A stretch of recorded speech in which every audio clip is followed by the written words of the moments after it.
Have you ever realized that when you take the D initial and put it in front of the title of the story, suddenly it becomes a new word? Coincidence, you might say now. But when you take the same D initial and put it in front of Enies Lobby that otherwise makes no fucking sense, it suddenly becomes another English word. Denies. Yeah, I know, blew my mind as well. So now that I know that you're gonna watch this video till the end, let me tell you the crazy story of how the Japanese One Piece community convinced me that the ancient kingdom was part of Jaya, that it's now at the bottom of the sea under Enies Lobby, and that Skypiea and Dressrosa tell us what happened during the Void Century. At the end of all this, I promise you, you will laugh as maniacally as I did when I found out just how in your face this all might have been all along. Okay, here we go. I'm so excited to share this.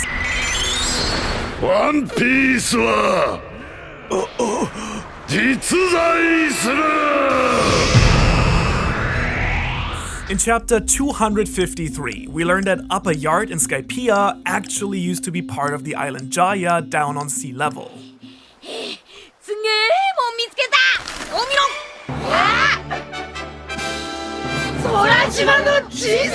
When you put both maps together, they form one giant skull-shaped island with modern Jaya being the teeth and the legendary golden city of Shandora as the right eye. Oh yeah, and there is a giant perfectly round gaping hole where the other eye should have been. Why is no one mentioning this? There is an ancient city in the one eye, and the second eye looks like someone ripped out the one piece of the island that made the second eye of the skull. Wait, one piece? Are you telling me? Yes, this video is also about the true nature of the One Piece and why Skypiea was actually not the least important but the most important arc in the story. And we all didn't see it. I first stumbled across the centerpiece for this theory when doing research for my Enel video. I came across this new Japanese One Piece YouTuber called Yuderon who absolutely rocks the Daft Punk mask and who has this crazy video about the true essence of the One Piece. Since I luckily speak some Japanese, I watched it all and it blew my mind so damn hard that I think I just sat there for like 5 minutes straight staring at my PC.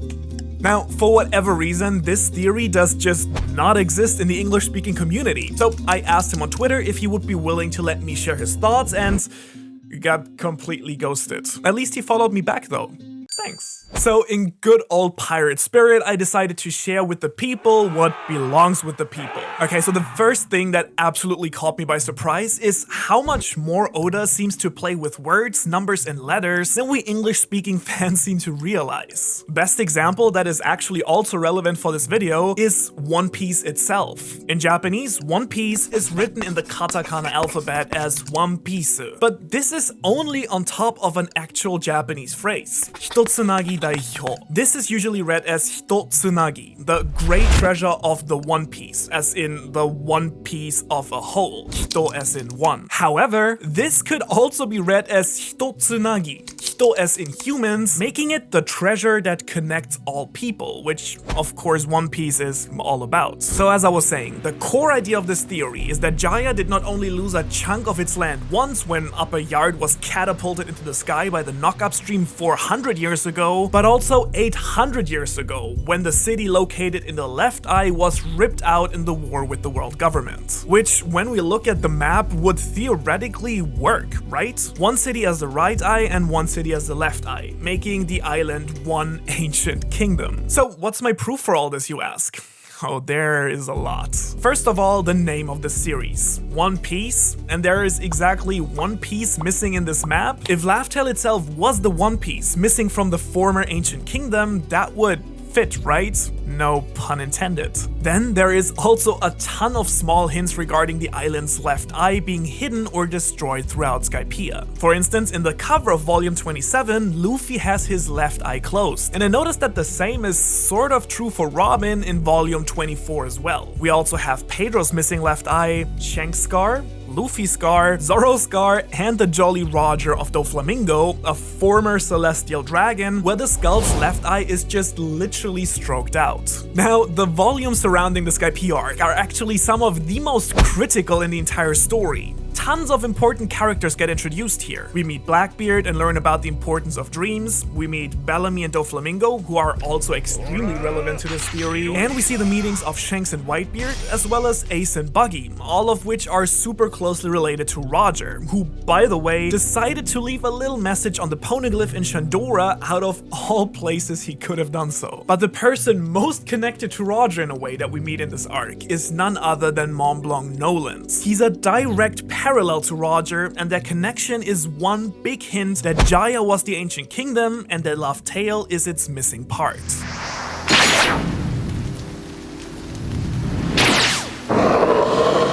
Noland is basically Roger, but in many ways reverted. Both of them were very powerful, free-spirited adventurers. This panel here, where only Noland can hear the sound of the bell, strongly suggests that just like Luffy and Roger, he had the voice of all things. Both of them found legendary places, Shandora and Laugh Tale. Both came back with no evidence, and both were sentenced to death and executed. However, here the stories start to invert each other. While Noland was deemed a liar for his speech, Roger sparked a new era of piracy. Noland didn't know the way back to Shandora, but Roger did know the way to Laugh Tale. Noland cried while Roger laughed. And Noland actually told the truth in the end, as the City of Gold was real, while Roger sort of lied, as the core of the One Piece is not gold and silver. And so, given all these parallels, wouldn't it make a ton of sense that Noland found the City of the Right Eye, while Roger found the one on the left? In Mocktown, at the beginning of the arc, Bellamy makes fun of dreamers and says that the era of dreams is over. He explicitly names the Golden City and the One Piece as two such delusions. And yet, as you very well know, the arc ends by Luffy ringing the golden bell, proving that the Golden City was there all along.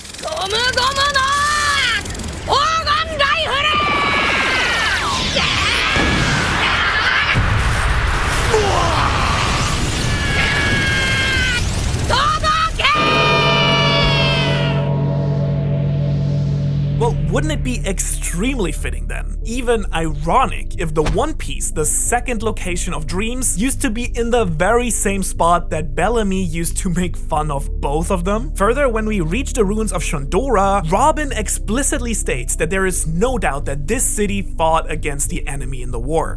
この土地にはポーネグリフが運び込まれている。間違いない。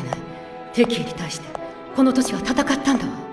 Well, if Shandora was part of the Ancient Kingdom, that would only be logical then, wouldn't it? Not only as an ally, but as a part of the whole. Also, we can't ignore the fact that Shandora is the only place we know of where the ancient script found on the poneglyphs is actually used as the regular writing system found on the buildings and walls there. And so since we know that the Kozuki clan were the ones who actually created the poneglyphs for the Ancient Kingdom, and that this script is used very casually here, wouldn't the easiest explanation be that Shandora was part of the Ancient Kingdom? And given recent events, wouldn't that also explain why the Sun God, who we now know as Nika, is heavily referenced here by the people as well? We even see Luffy in the exact same pose as him. And when I saw that panel of Nika, I immediately thought of the Shandian soldiers. And since Nika and Joy Boy, both names associated with laughter, quite possibly describe the very same person from 800 years ago, wouldn't it make sense that these traditions live on in Jaya because it was once part of this one ancient kingdom? And then I thought to myself, oh, but the sun isn't the only majorly important symbol in the story, is it? One of the most consistently returning themes in One Piece is also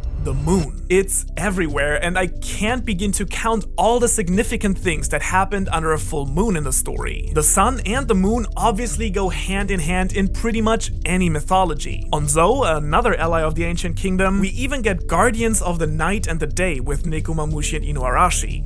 So, wouldn't it make sense for the right city to be the city of the sun and the left city to be the city of the moon? By the way, I just looked it up. In Teotihuacan, one of the ancient cities of Mexico that Shandora is based on, there actually is a pyramid of the sun and a pyramid of the moon. The very same moon, by the way, which is part of the Kozuki heritage and whose crest is pretty much the same as the Shandians. And while I was thinking this, I found this crazy color spread of chapter 269, where we see the Straw Hats in a place looking suspiciously like Wano, surrounded by the birds from the Kozuki crest. A crest that, by the way, has also crossbones, but no skull. Okay, this is chapter 269. The last panel of chapter 268 is this.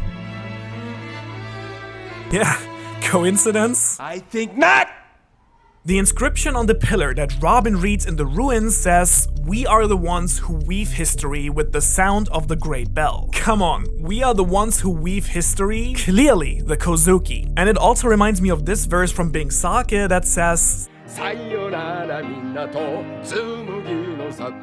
"Goodbye harbor of the spinning village." On top of that, I then remembered that the Shandians came down from the moon to Jaya with very advanced technology, making them the perfect candidates to be a part of an ancient, powerful kingdom. Next up is a concept that I learned from Yuderon that changed my perspective on Oda's writing completely. According to him, Oda absolutely loves playing with the numbers of the chapters to either describe what is gonna happen in this chapter or even hide a deeper message. One really interesting and way too specific date that Oda gives us in the story is the 12th of May 1122, the day that Noland discovers Jaya. Oda usually never gives us specific dates for anything, so why now? Generally, dates in Japanese are written as year, month, day. So 1122, 512. Now, if you take the individual numbers and the pronunciation from both Japanese and English, you get this. Hitotsu ni koko ni iru. Hitotsu ni koko ni iru. The one is here. Interestingly enough, the volume title of 31 is also koko ni iru. I am right here. So is this the One Piece literally telling us that it's right here? The next date we get is the 16th of November 1127, 5 years later, when Shandora gets knocked into the sky.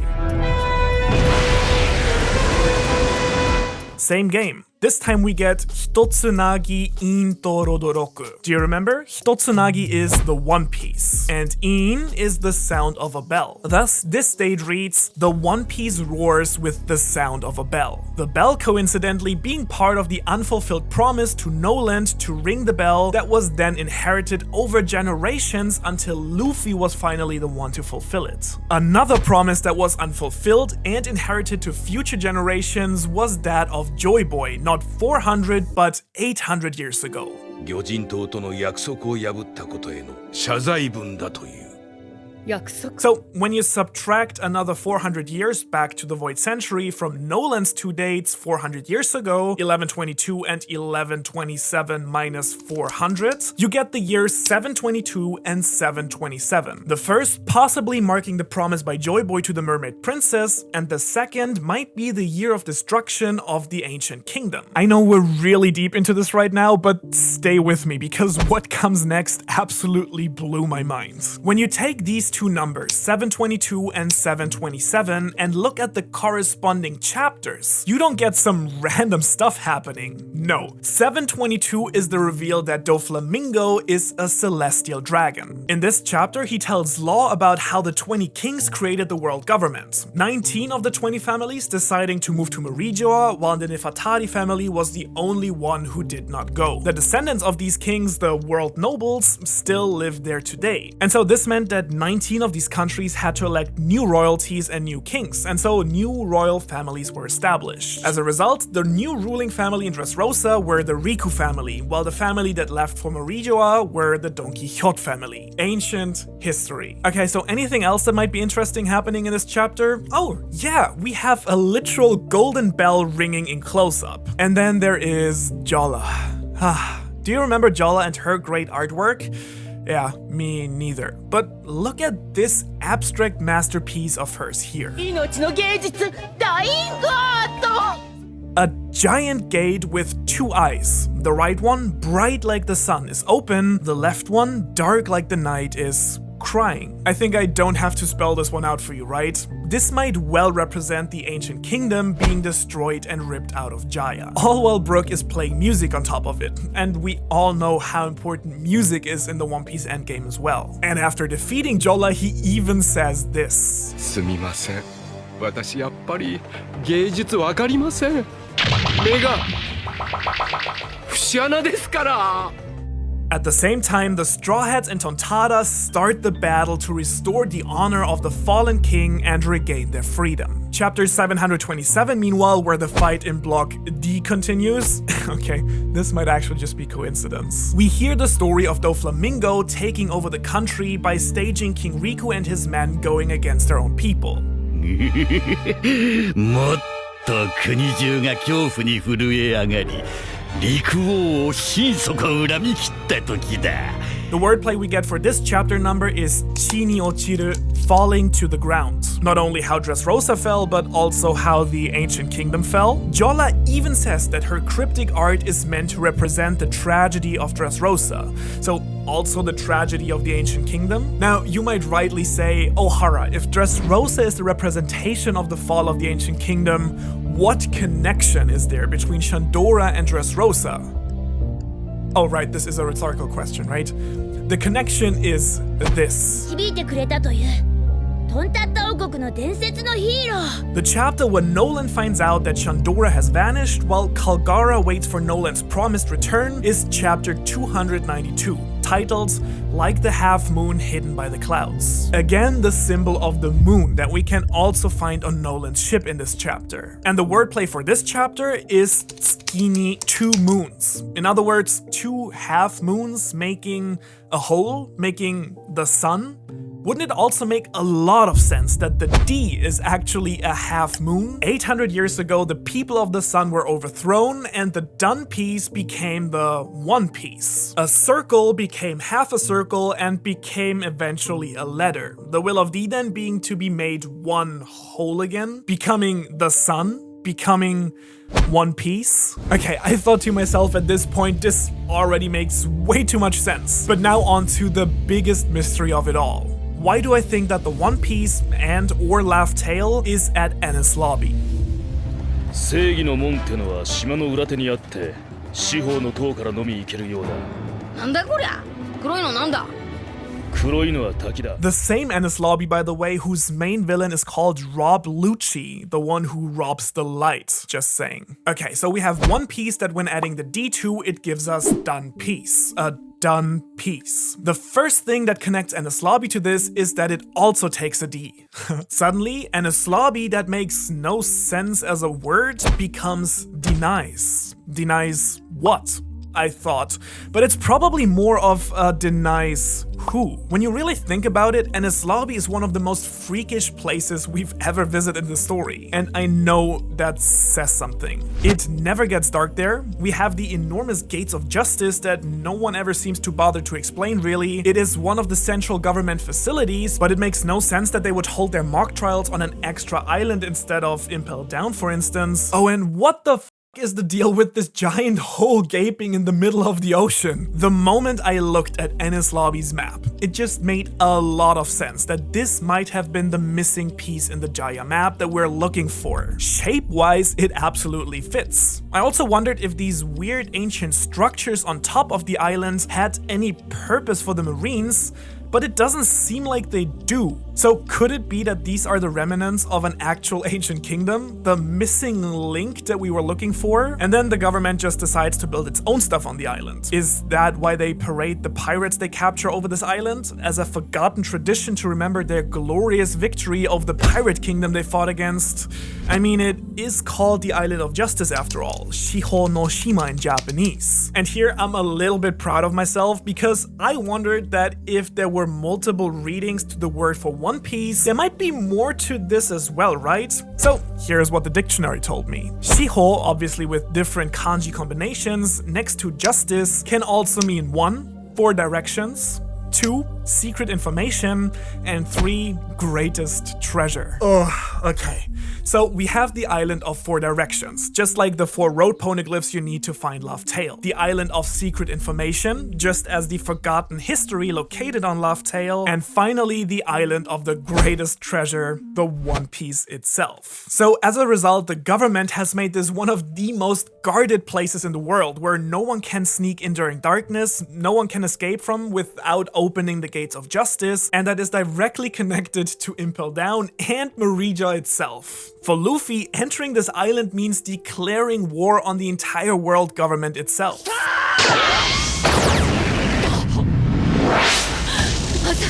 It's an island that denies entrance to the D, the sworn enemy of the gods. And since Enies Lobby is the arc directly after Skypiea, wouldn't it be a classic Oda move for the missing piece to be right there? I mean, the Straw Hats literally come to save the one person in the world that can figure out the true nature of this place. This arc is all about Robin and her unique ability to read the ancient script and her search for the truth, and how the world government is covering it all up. Hell, don't forget that this is the arc where we first learned about the ancient kingdom in the first place. Okay, but clearly the One Piece can't be in a town full of Marines, right? So where is it?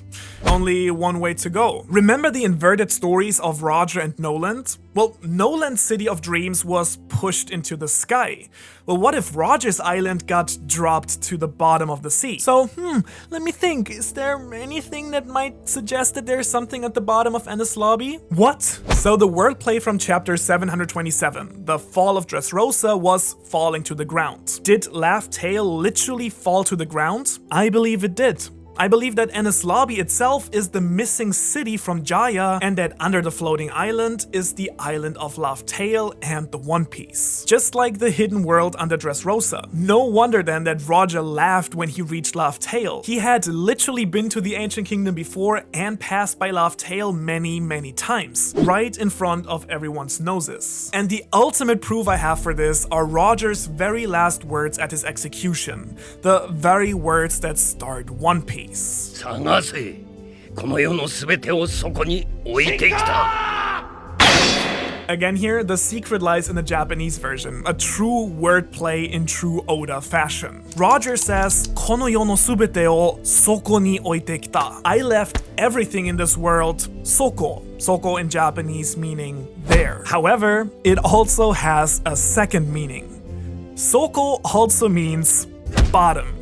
In other words, the second meaning of Roger's last words is, I left everything in this world at the bottom.